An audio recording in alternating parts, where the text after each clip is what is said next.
gràcies per haver esperat aquests dies,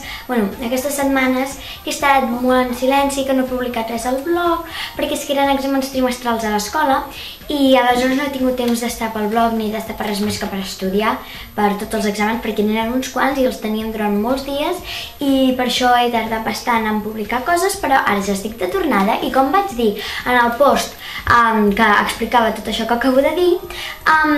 us vaig dir que faria un vídeo amb totes les novetats, les coses que passaran al mes de març. I bé, és aquest i ara us les aniré comentant. També, a part de les novetats, també us diré els llibres que m'he estat llegint de gener, febrer i març, perquè si teniu curiositat, vosaltres també podeu tenir llibres nous. I altres curiositats i coses que m'han passat, que no us havia comentat, i exclusives també. I aleshores comencem. Començarem amb la exclusiva, que és, a veure, aquí està. Que aquest és el primer exemplar de la segona edició de T.A. Stilton, la princesa del desert. I m'ha fet molta il·lusió poder-lo tenir, perquè encara no està a les llibreries, encara no està a la venda, passarà d'aquí 15 dies o així, i em fa molta il·lusió poder ser la primera en tenir-lo a les meves mans, per segon cop perquè és la segona edició, però igualment fa impressió i us el recomano molt que us l'aneu a comprar de seguida que estigui a la venda. Si me n'assabento us ho posaré i bé, que si no, com que jo ja el tinc i ja l'he començat a llegir, us el recomano moltíssim i que quan el podeu tenir us el llegiu. A continuació m'agradaria dir, aquesta era la gran exclusiva, Aleshores, a continuació m'agradaria dir-vos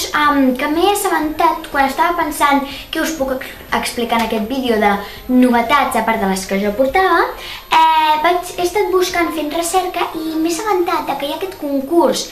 indoamericà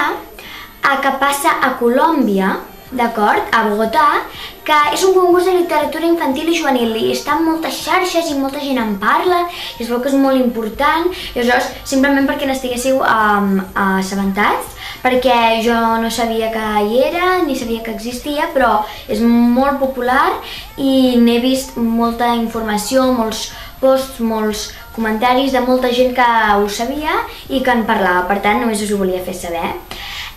Després m'agradaria dir-vos que també buscant informació per dir-vos en aquest vídeo he trobat una web que m'ha agradat molt que es diu El Templo de las Mil Puertas i a sota posa Revista Online de Literatura Juvenil i és una revista online de literatura juvenil i crec que us podria interessar perquè allà hi ha llibres i recomanacions però més molt actives, que pengen molt sovint i són moltes recomanacions, molts llibres, alguns en surten com altres que us vaig recomanar